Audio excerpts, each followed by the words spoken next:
You are assigned to a patient who is post-op from a major abdominal surgery.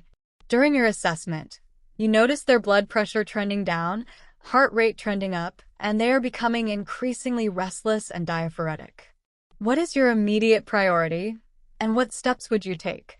As an ICU nurse, encountering a postoperative patient exhibiting a trending down blood pressure, trending up heart rate, increasing restlessness, and diaphoresis immediately signals a critical situation demanding swift and systematic intervention. My absolute immediate priority would be to recognize these vital signs as indicators of potential hypovolemic shock, likely due to internal bleeding or fluid shifts, and to prevent further deterioration. My first action would be to quickly assess the patient's airway, breathing, and circulation, ABCs, more thoroughly, while simultaneously calling for immediate assistance from another nurse or team member. I would then ensure the patient has patent 4 access, and if not, establish 2 large-bore IVs. Concurrently, I would initiate rapid fluid resuscitation with crystalloids, as per protocol or physician order, to support blood pressure.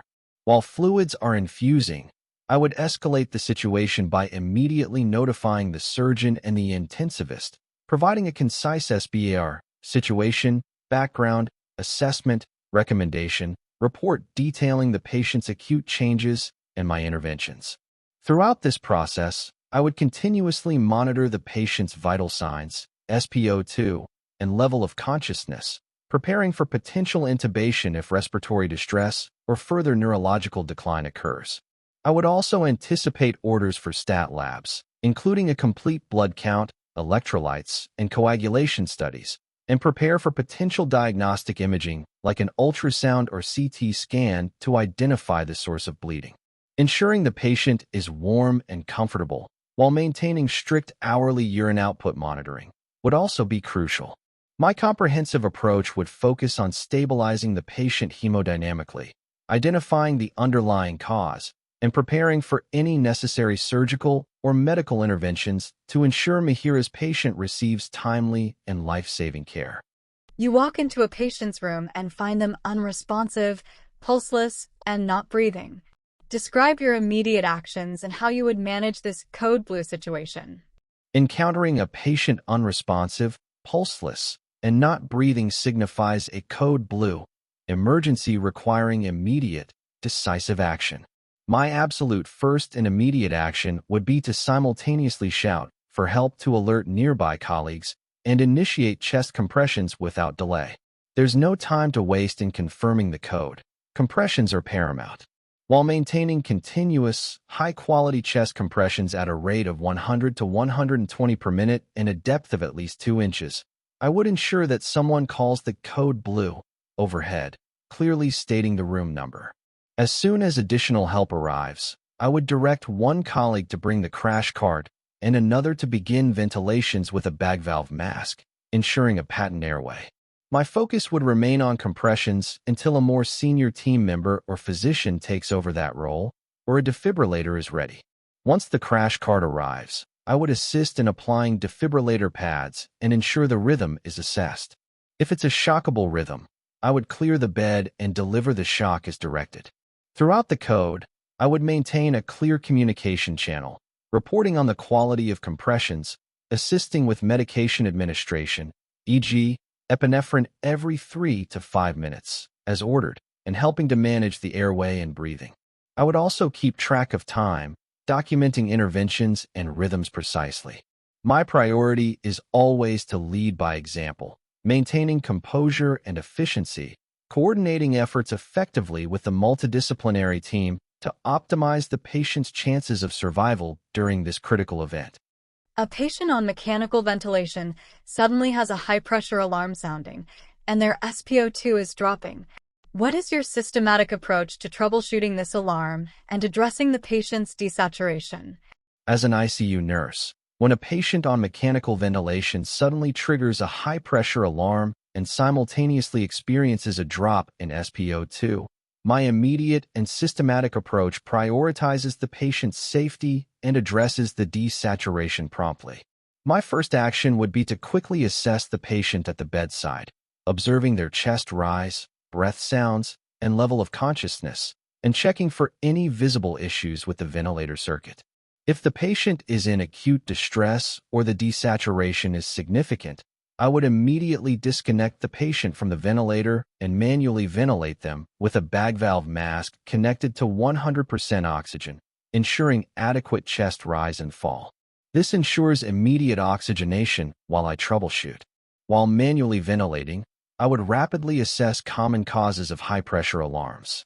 I would check the tubing for kinks or occlusions, ensure the patient isn't biting the endotracheal tube, and suction the airway for any secretions. I would also quickly assess for signs of a pneumothorax, such as tracheal deviation or absent breath sounds on one side, and for bronchospasm, which might present with wheezing. If the patient is fighting the ventilator, I would assess their sedation level and consider if further sedation or a paralytic might be necessary, in consultation with the physician. Once immediate life threats are ruled out or addressed, and the patient's oxygenation is improving with manual ventilation, I would reconnect them to the ventilator and observe if the alarm recurs. If it does, I would then systematically adjust ventilator settings as appropriate or prepare for further interventions. Concurrently, I would immediately notify the physician, providing a concise update on the patient's status, the alarm, my interventions, and the patient's response. Continuous monitoring of vital signs, SpO2, and respiratory parameters would be maintained, and all actions and patient responses meticulously documented to ensure comprehensive and cohesive care for the patient. You have two critically ill patients in your care. One is newly admitted with severe sepsis and rapidly deteriorating, and the other is a stable patient requiring frequent ventilator adjustments and sedation titration. You receive a new admission for a patient with an acute MI. How do you prioritize your time and delegate tasks? Managing multiple critically ill patients, especially with new admissions and rapid deterioration, demands dynamic prioritization and effective delegation, a challenging yet fundamental aspect of ICU nursing. Faced with a newly admitted patient suffering from severe sepsis who is rapidly deteriorating, a stable mechanically ventilated patient requiring ongoing adjustments, and a new admission presenting with an acute MI, my immediate focus would be squarely on the patient exhibiting signs of rapid deterioration due to severe sepsis.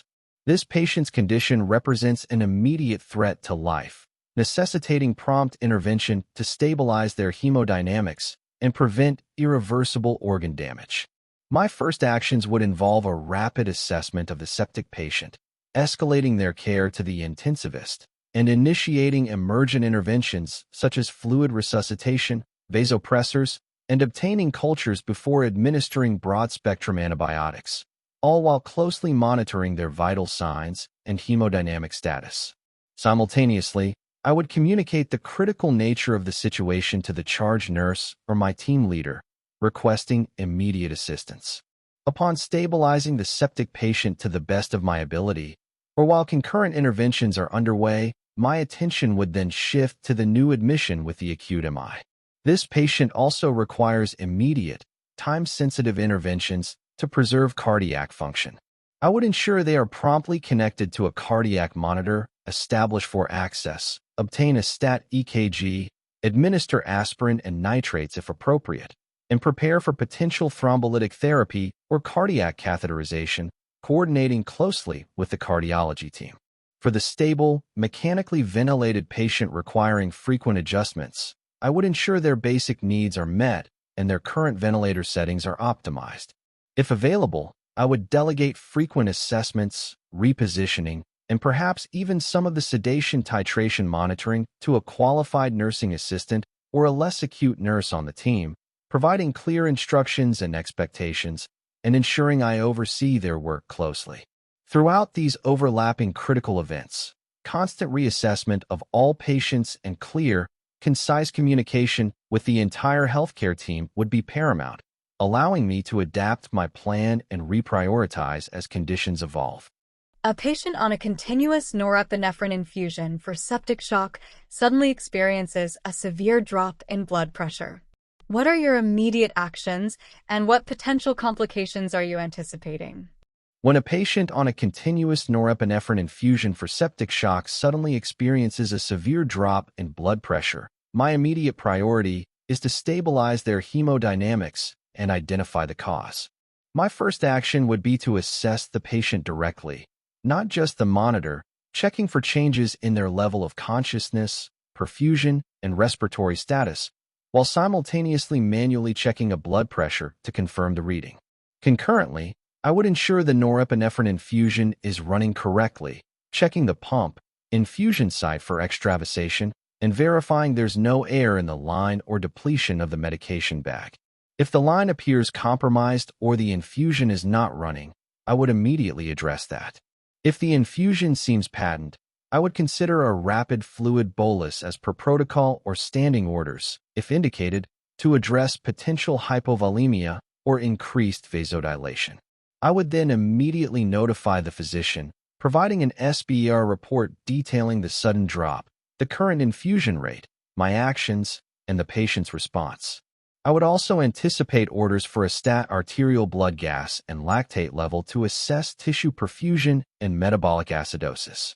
Potential complications I would be anticipating include worsening organ hypoperfusion, leading to acute kidney injury, liver dysfunction, or acute respiratory distress syndrome, profound acidosis, the need for increased vasopressor support or initiation of a second vasopressor, cardiac arrest if shock is profound, or complications related to the central line itself if it's the cause of the infusion disruption. My focus would be on rapid assessment and intervention to prevent irreversible damage. You are preparing to administer a high-alert medication by a 4-push to an unstable patient, and you notice a discrepancy between the physician's order and the medication available. What is your course of action? When preparing to administer a high-alert medication via 4-push to an unstable patient, discovering a discrepancy between the physician's order and the medication available immediately triggers a critical safety stop. My absolute first course of action would be to halt the administration process entirely. Under no circumstances would I proceed with administering a medication when there is any doubt or inconsistency, especially with a high-alert drug and an unstable patient. My next step would be to meticulously re-verify both the physician's original order in the electronic health record or chart and the medication label on the vial or syringe. I would check the drug name, dosage, route, and frequency against what I have in hand. If the discrepancy persists after this double check, I would immediately contact the prescribing physician to clarify the order. I would clearly state the medication ordered, the medication available, and the specific discrepancy I've identified, seeking clarification on which is correct.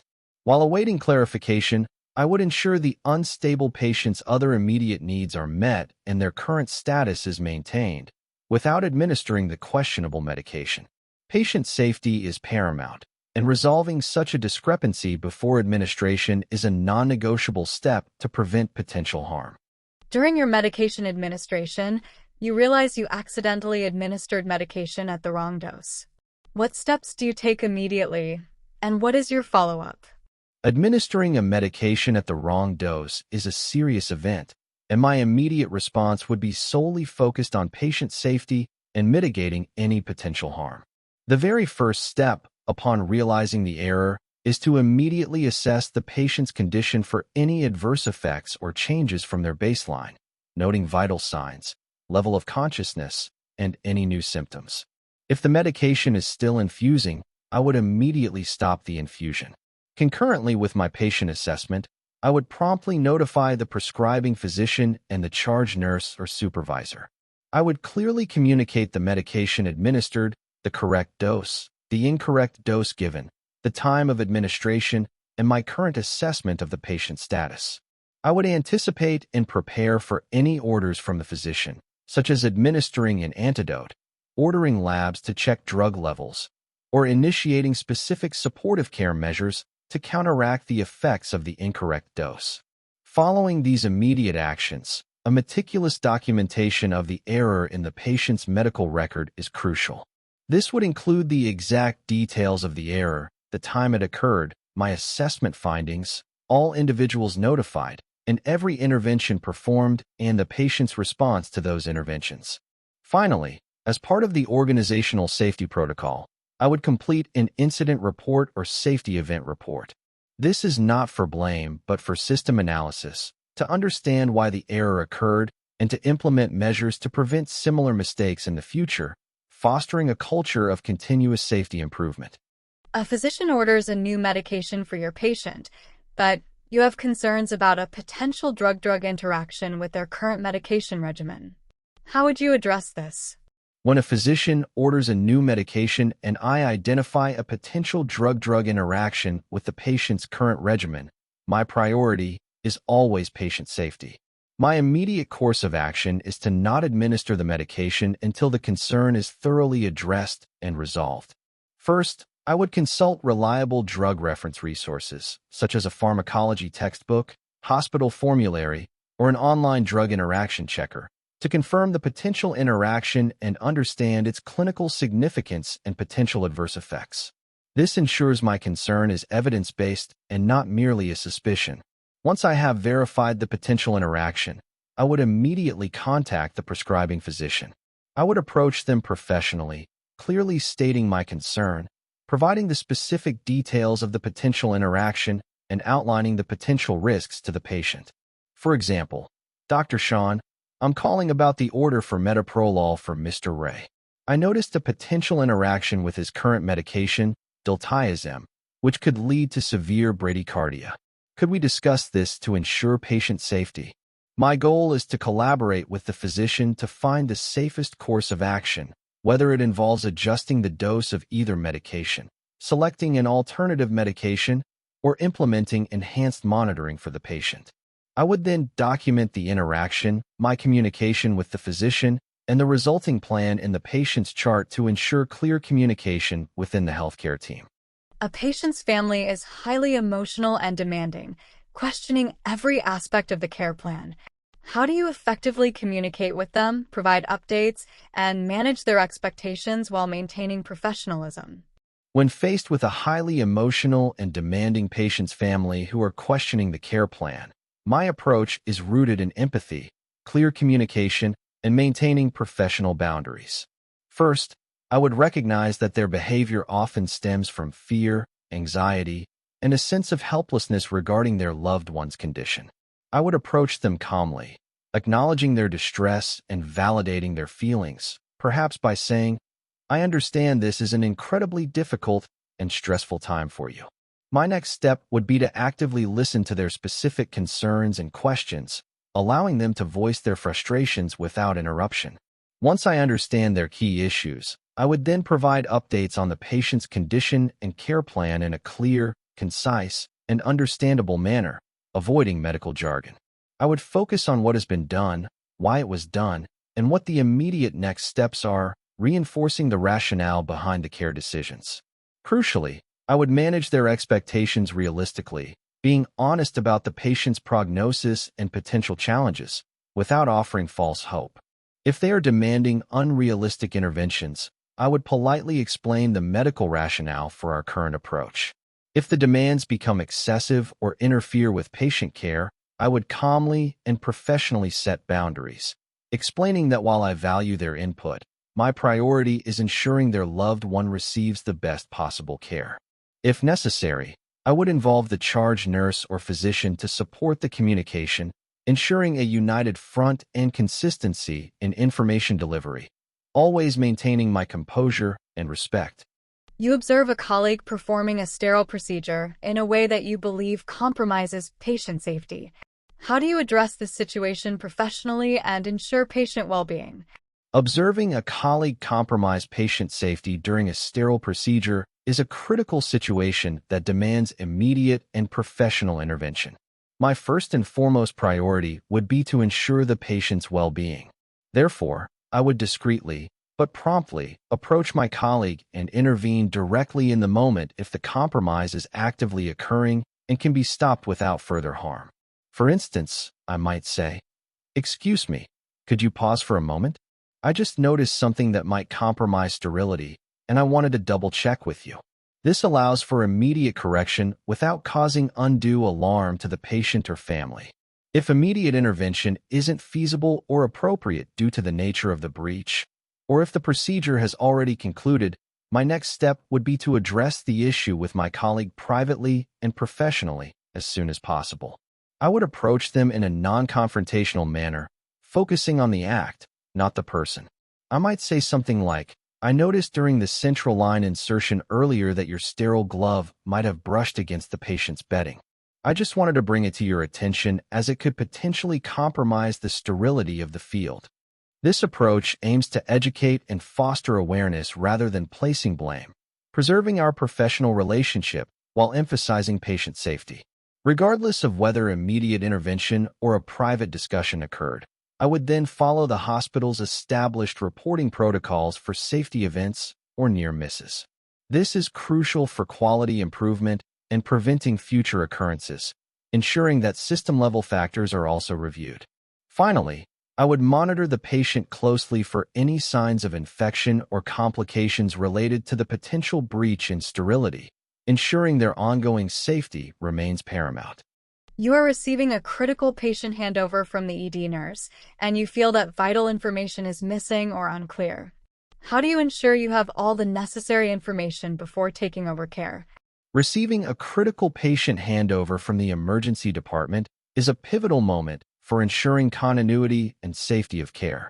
If I were to feel that vital information is missing or unclear during this process, my immediate priority would be to proactively seek clarification and ensure a complete understanding before assuming responsibility for the patient. I would politely interrupt the ED nurse, stating my specific concerns. For example, "Could you please elaborate on the patient's most recent neurological assessment or confirm the exact timing of their last pain medication?" This direct yet respectful approach ensures that critical details are not overlooked. If the ED nurse is unable to provide the necessary clarity, or if I still have significant gaps, I would then quickly review the patient's electronic health record for the missing data, paying close attention to physician's orders, recent lab results, imaging reports, and nursing documentation. Simultaneously, I would perform a rapid, focused assessment of the patient at the bedside to gather any immediate physiological information that might be unclear from the verbal report. I would not hesitate to ask follow-up questions, even if it means taking a few extra minutes, because a thorough handover is fundamental to safe and effective critical care. My goal is to ensure I have a comprehensive picture of the patient's condition, history, and current needs, confident that I can safely and effectively take over their care. A patient with a poor prognosis and their family are struggling to make end-of-life decisions. How do you facilitate communication and support them through this process? Involving the interdisciplinary team is needed. When a patient faces a poor prognosis and their family struggles with end-of-life decisions, my role as a nurse becomes one of compassionate facilitator and advocate. My immediate approach is to create a safe, supportive environment where they feel heard and understood, acknowledging the immense emotional burden they are carrying. I would begin by actively listening to their fears, concerns, and questions without judgment, allowing them to express their grief and confusion. Once I understand their perspectives, I would provide clear, honest, and sensitive information about the patient's condition, the poor prognosis, and the available options for end-of-life care, such as comfort care versus continued aggressive treatments. I would avoid medical jargon and ensure they comprehend the implications of each path. Recognizing that this process is complex and often overwhelming, I would proactively involve the interdisciplinary team. This includes requesting the physician to provide a clear medical update, engaging a palliative care specialist to discuss comfort measures and quality of life, and involving a social worker to address emotional support, grief counseling, and practical planning. If appropriate, I would also suggest spiritual care. My ongoing role would be to clarify information, facilitate open dialogue between the family and the team, advocate for the patient's wishes if they have been expressed, and provide continuous emotional support, respecting their pace and guiding them through each difficult step of this profound journey. A patient expresses a desire to refuse a life-sustaining treatment, but their family strongly disagrees. How do you navigate this ethical dilemma? respecting the patient's autonomy while involving the family and other healthcare professionals.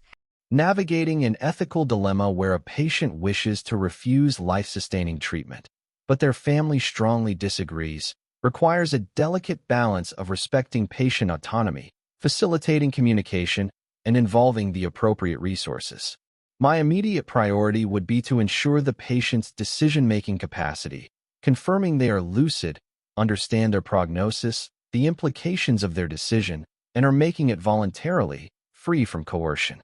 Once capacity is confirmed, I would then facilitate an open and empathetic discussion between the patient and their family.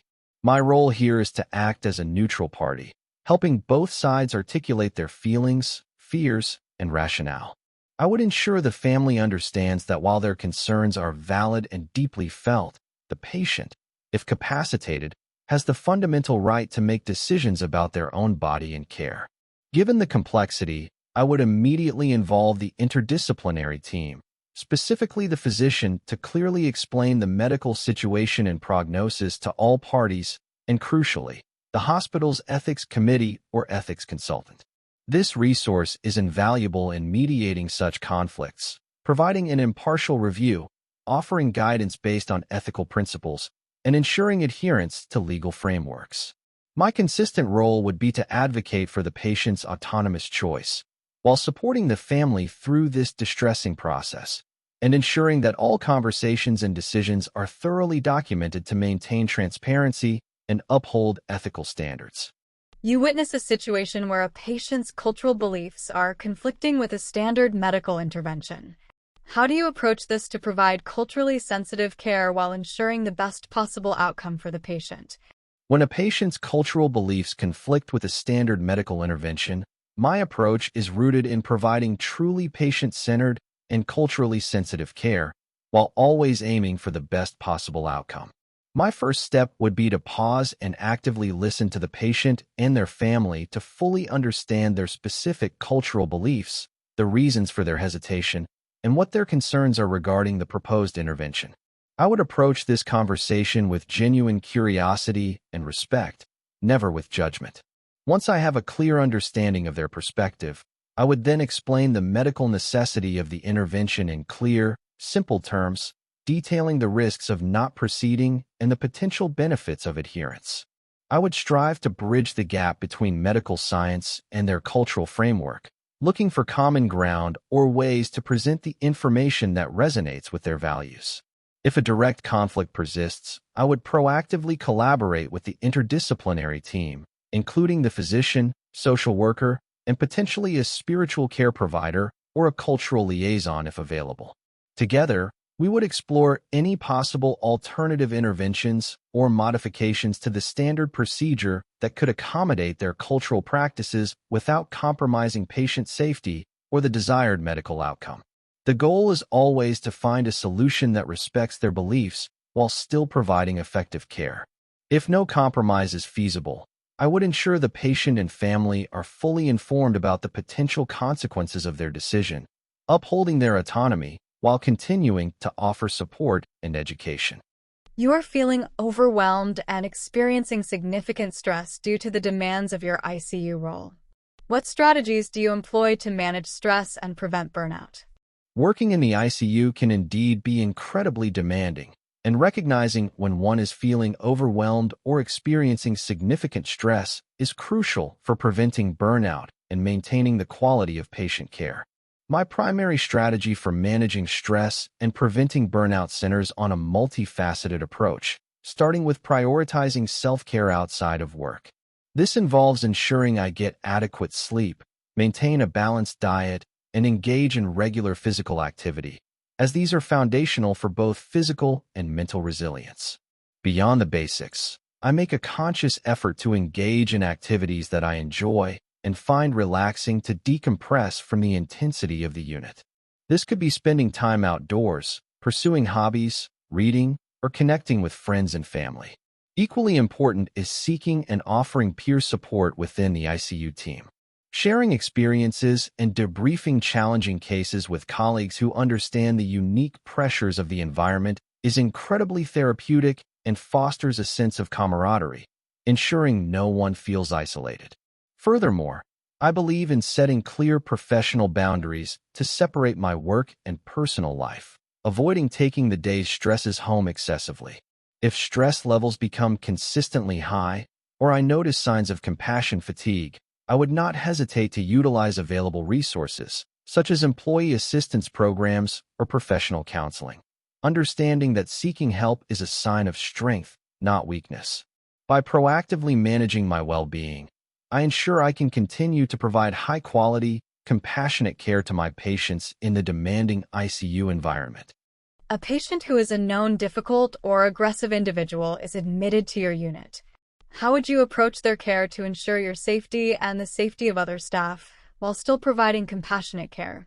When a patient known for difficult or aggressive behavior is admitted, my immediate approach prioritizes ensuring the safety of myself, my colleagues, and other patients, while never compromising on compassionate, high-quality care. My first step would be to review the patient's history thoroughly for any known triggers, de-escalation techniques that have worked previously, or specific behavioral management plans. This proactive understanding allows for preparation and a tailored approach. Upon entering the room, I would approach the patient calmly and professionally, establishing a respectful rapport. I would use de-escalation techniques such as maintaining a safe distance, speaking in a calm and clear tone, actively listening to their concerns, and validating their feelings without agreeing with aggression. I would clearly communicate expectations and boundaries regarding behavior. Crucially, I would collaborate closely with the entire care team, including the charge nurse, security, and the physician, to develop a unified care plan. This might involve assigning experienced staff, considering room placement for easy observation, removing potential weapons from the environment, or implementing structured check-ins. We would establish a clear plan for responding to escalating behavior, including when to call for assistance or consider PRN medications. Even with safety measures in place, I would ensure that every interaction is delivered with empathy and respect, focusing on their medical needs while consistently reinforcing a safe and therapeutic environment for everyone involved. Describe a scenario where you had to troubleshoot a malfunctioning piece of critical equipment, e.g., ventilator, infusion pump, cardiac monitor, in a high-pressure situation.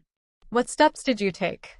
During a night shift, I was caring for a sedated patient on mechanical ventilation following acute respiratory distress, when suddenly the ventilator emitted a persistent high-pressure alarm, and concurrently, the patient's SpO2 began to drop rapidly.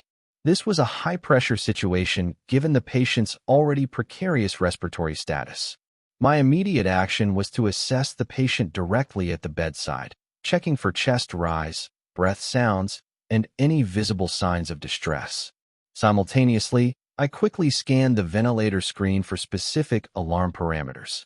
Realizing the patient was desaturating and actively fighting the machine, my priorities shifted to oxygenation, so I immediately disconnected the patient from the ventilator and began manually bagging them with 100% oxygen using a bag valve mask. This ensured immediate oxygen delivery while I troubleshoot the machine. While manually ventilating, I systematically checked the ventilator circuit for any obvious issues. Kinks in the tubing, water in the circuit, or patient biting the endotracheal tube. I also quickly suctioned the patient's airway, anticipating a mucus plug.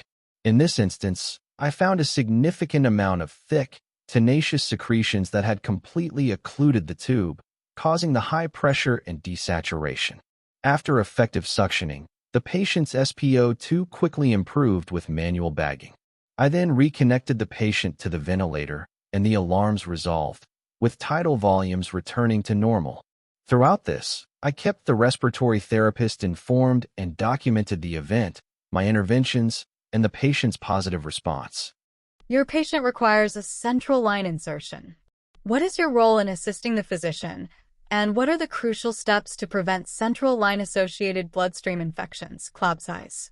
When a patient requires a central line insertion, my role as the nurse assisting the physician is multifaceted, encompassing patient preparation, sterile field maintenance, and meticulous adherence to protocols to prevent central line-associated bloodstream infections. Clab size. Before the procedure, my responsibility includes patient education, explaining the process, gaining informed consent, and ensuring patient comfort. I would then gather all necessary sterile equipment for the procedure, meticulously checking expiry dates and integrity. During the insertion, my primary role is to assist the physician in maintaining a sterile field rigorously. This involves preparing the skin with an appropriate antiseptic solution, ensuring full dry time, and assisting with sterile draping. I act as the second set of eyes, ensuring the physician and myself adhere to maximal sterile barrier precautions, which include sterile gloves, gown, cap, mask, and a large sterile drape over the patient. I also manage the equipment, ensuring the correct lumens are flushed and ready for use. Crucial steps to prevent clab size extend throughout and beyond the insertion. These include scrupulous hand hygiene before and after every touch of the line, proper skin antisepsis with chlorhexidine, and optimal site selection, avoiding femoral if possible. Post-insertion, my role continues with applying a sterile, transparent dressing, daily assessment of the insertion site for signs of infection, and meticulous adherence to proper hub care, including scrubbing the hub for at least 15 seconds before every access. Additionally, the line's necessity is reviewed daily, advocating for its removal as soon as it's no longer clinically indicated to minimize risk. A patient's lab results return with a critical value, e.g., dangerously high potassium. What is your immediate response, and what are the potential causes and interventions you would consider? When a patient's lab results return with a critical value, such as dangerously high potassium, my immediate response is to prioritize patient safety and prompt action. My very first step would be to verify the critical result with the lab, ensuring there are no pre-analytical errors, and simultaneously assess the patient directly for any clinical manifestations of hyperkalemia, such as cardiac arrhythmias, e.g., peak T waves, widened QRS, muscle weakness, paresthesias, or changes in mental status. Concurrently with my patient assessment, I would immediately notify the prescribing physician about the critical value and my clinical findings. I would be prepared to discuss potential causes and anticipate interventions. Potential causes of dangerously high potassium that I would consider include acute kidney injury or failure, certain medications, like ACE inhibitors, ARBs, potassium-sparing diuretics, massive tissue injury, crush injuries, rhabdomyolysis, metabolic acidosis, or even hemolysis of the blood sample itself.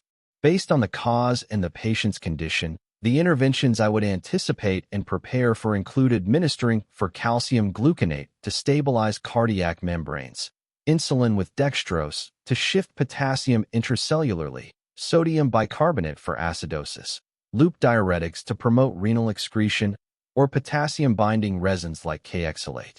In severe cases, I would anticipate orders for emergent hemodialysis. Continuous cardiac monitoring would be paramount to detect and respond to any life-threatening arrhythmias, ensuring aggressive management to mitigate the dangers of critical hyperkalemia. You are caring for a patient who is developing acute kidney injury. What assessments would you prioritize, and what interventions would you anticipate to support renal function? When caring for a patient developing acute kidney injury, AKI, my assessments would be heavily prioritized to monitor renal function and identify the underlying cause. My immediate focus would be on strict intake and output monitoring, including hourly urine output, as a sudden decrease is often the earliest indicator. I would also closely track fluid balance, looking for signs of fluid overload or depletion such as edema, crackles in the lungs, changes in blood pressure, or altered skin turgor. Continuously monitoring vital signs for hypotension or hypertension and changes in cardiac rhythm is also critical. Furthermore, I would prioritize frequent review of laboratory trends, particularly creatinine, BUN, electrolytes, especially potassium and phosphorus, and arterial blood gases to detect acidosis. Based on these assessments, I would anticipate several key interventions to support renal function and prevent further damage. These include meticulous fluid management, which might involve cautious fluid administration or diuretics, depending on the patient's volume status.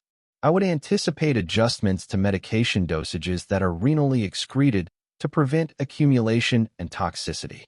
Strict electrolyte management, especially for hyperkalemia and hyperphosphatemia, would be crucial, potentially involving medications to shift or bind electrolytes. Collaborating with dietary services for renal-friendly nutrition would also be important. Finally, I would be prepared for the possibility of renal replacement therapy, such as continuous renal replacement therapy, CRRT, or intermittent hemodialysis, ensuring access is ready and the patient is stable for such procedures, all while maintaining close communication with the nephrology team.